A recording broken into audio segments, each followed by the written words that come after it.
Hi everyone, it's your boy Zach, and this is my video about all of the James Bond movies, except for that David Niven parody spoof movie from like 1967. So anyway, this is going to cover the 6 Bonds. It's going to cover the 25 Eon movies. That's the production company that's had the rights since the 1960s, and then it's going to cover Never Say Never Again. Even though, I mean, I guess, yeah, that counts.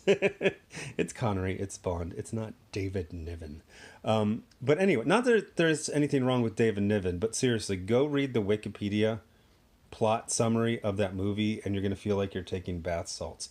It's also, you know how some movies are flops and then 40 years later people reappraise it and they're like, no, people hated it in 1967 and people hate it now. It's from reviews, it's one of the most insufferable movies ever made.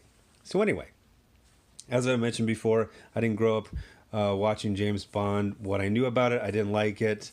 The first movie I saw of a James Bond movie was License to Kill in the theaters, and I thought it was awful. I was into the Pierce Brosnan era, but was I? Because I saw GoldenEye so many times, and I never saw any of the movies all the way through until like 2 months ago. So it's one of those things where also, like, I know there's a very intense James Bond fandom, but I've never met them. Everyone in real life, they'll see the movies, but they're like, I don't really like James Bond. It's like, but you see the movies. It's because, people just kind of see them out of, like, cultural inertia. So anyway, I watched the 26 movies, 25 Eon, and then the Never Say Never Again. I watched them in order that only makes sense if you're OCD and you're also me. Let's just say I watched them out of order and leave it at that. But my issue with them is there is a consistency to them. There is a consistency to the inconsistency, and that's the problem. There's an inconsistency in quality and tone specifically that is not just between the different eras, but are even within the same scene. Out of all of them, and I've done individual videos on, and when I say what's wrong, it's just a lazy way to come up with the title. Nothing has to be wrong with, a movie for me to say, what's wrong with this? It just gets your attention and it's fine. I spend all my time thinking of really imaginative titles on my other channel.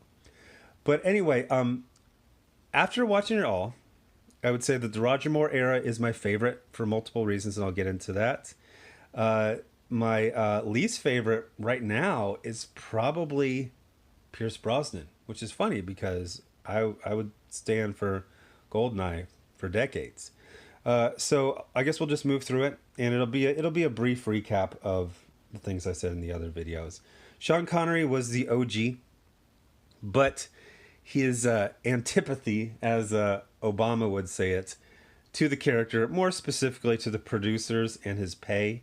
When you get someone locked in on a contract before they blow up, you get to get them for cheap, and he was very resentful to it, and it shows. There are some good parts to his movies, but they are very slapdash.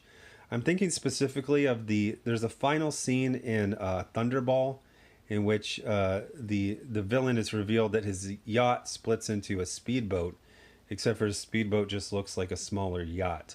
They then start showing off this speedboat effect, which is just, that thing they used to do in old movies where they'd be in the car and then you would see, a projection of a street behind them. Except for they're doing that in every direction, and it's cranked to, like, this boat would have had to have been going like more than 100 miles per hour. And it's just stupid. It's silly. Like the Roger Moore era was very clearly product from some chintzy producers who just didn't give a damn. And I think that's why Sean Connery was so angry. There are some really good moments. There are some bravura scenes. The scuba fight in Thunderball was freaking amazing. I don't even like that movie.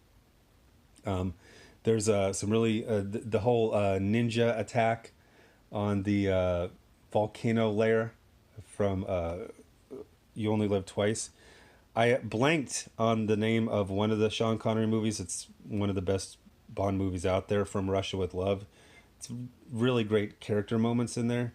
But overall, it's completely shoddy. You will have a good scene and a terrible scene. You will have a good actor and a terrible actor in the same scene. You will have a setup and like the worst punchline imaginable. And it's just off. It feels like the thing is, I I I used this theory to a friend and he didn't like it. I said the Sean Connery era, it's a TV show. I mean, for the first couple movies, they came out every single year. But if you watch a TV show from that era, they're higher quality, across the board. I mean, it's a bland competence, but TV was actually higher quality. Go rewatch the Sean Connery James Bond movies. They are junky and cheap in a lot of the scenes. I still remember this one scene from the first one. Sorry, I'm still recovering from surgery, so I'm gonna blank on very simple things like what's the name of the first James Bond movie. um, but at one point he's doing this chase, and he has to go underneath a crane in a small car. So they don't drive the car underneath the crane. They just like walk the camera through it, and it's like at a different resolution and grain than the rest of the scene. You gotta go see it. So anyway, I'm so angry at myself for not remembering. It's Doctor No, right? It's Doctor No. Okay, it's Doctor No. But so the Sean Connery movies, I just can't get into them. They're so chintzy and cheap and junky and the horrible quality. Then we get into George Lazenby, which is actually pretty freaking good. The only real problem was that I guess he just lost his mind. He was a guy literally selling cars and occasionally being a model, and he became, James Bond at the height of the James Bond franchise. So he lost his mind. But I mean, could he have saved Diamonds Are Forever? No, that was just cheap and lazy. So then let's get into the Roger Moore era. And this is where I feel like the inconsistency of the entire franchise is the best. Because what they kept doing is they kept adjusting to the last movie. If you go and you read the box office for all the movies, you're going to be surprised at what the major hits were. And it has a lot to do with how good was the last one. Well, with Roger Moore era, every movie was almost like a soft reboot, at least in tone, compared to the other one. Like Live and Let Die is a blaxploitation movie because that's what was popular. But then people were like, even for the time, it was a little, it was a little much. So they kind of tried to return to form with The Man with the Golden Gun, which is very Adam West. Higher quality than the shoddy Sean Connery era, and it was trying to go back to that time frame, but it didn't quite fit. Then they do The Spy Who Loved Me, which is, in my opinion, the best James Bond movie, and it was good quality, but it was also, it kind of looked back at what was that, about 10 years, and it saw what worked and it saw what didn't. And then they tried to glom on to Star Wars, so they made Moonraker. Now, I always assumed that Moonraker was a massive hit because, they went to get, the Star Wars crowd. And don't get angry if I mess up one of these titles or I accidentally skip over one. The Spy Who Loved Me actually did as well as Moonraker because it's just excellent. It's just absolutely fantastic. And then with Moonraker, they were told, hey, you went too crazy. I mean, there was literally like a Marine Space Force, and it was silly. So then they do Live and Let Die, which is probably, again, top 5 James Bond movies. And they just really dialed it down. At one point, they blow up his, I forget what, it's not the Aston Martin. It's that more like Ferrari looking, the Lotus. They blow up the Lotus because they're like, hey, we're trying to get away from all these crazy effects. And then Octopussy was it was almost, they're like, okay, now we're trying to define what a Roger Moore movie is, like kind of like a pastiche of all the tones. And then they end with A View to a Kill, which supposedly did bad and everyone hates it. I think it's just fine. Then we completely change gears and they try to do like a novel James Bond at a much lower budget. So we got Timothy Dalton and you've got The Living Daylights, which is absolutely amazing. I'm probably there's a very short list of James Bond movies that I will rewatch just for fun and enjoyment, and it's The Spy Who Loved Me, uh, uh, Live and Let Die, and freaking The Living Daylights. Yeah, that's pretty much it. Maybe I would rewatch You Only Live Twice, mainly just for the end action scene. But Timothy Dalton just had a rough time. There was a lot of more contract shenanigans and rights issues and all that type of stuff. Then we get into the Pierce Brosnan era, which was weird because it was quote my era, and it is definitely more homogenized. Like by this time, they had been making James Bond movies for 30 years, but still, it was kind of cheap. It wasn't cheap in budget. It was cheap like in scope, in imagination. Every scene feels like an off the shelf scene that could have been in any other action movie from that era. And then again, we get just like we got with Timothy Dalton, and then similar to Sean Connery, we got an actor who was getting too old for the part just when he started, and also not getting great scripts, so he was kind of uninterested in it. I think Pierce Brosnan loved the idea of being Bond, but actually being in it in a series of fairly mediocre and getting worse movies was not funny, not fun. Now Daniel Craig is the first Bond where I saw all of the movies at, if not in the theaters, but as they came out. You know, I would see it as soon as it went to DVD, and I've loved it and hated it. I loved Casino Royale. It was just a great theater experience overall. But I didn't rewatch it for like 15 years. I saw Quantum of Solace on a flight going to Afghanistan, returning from mid-deployment leave.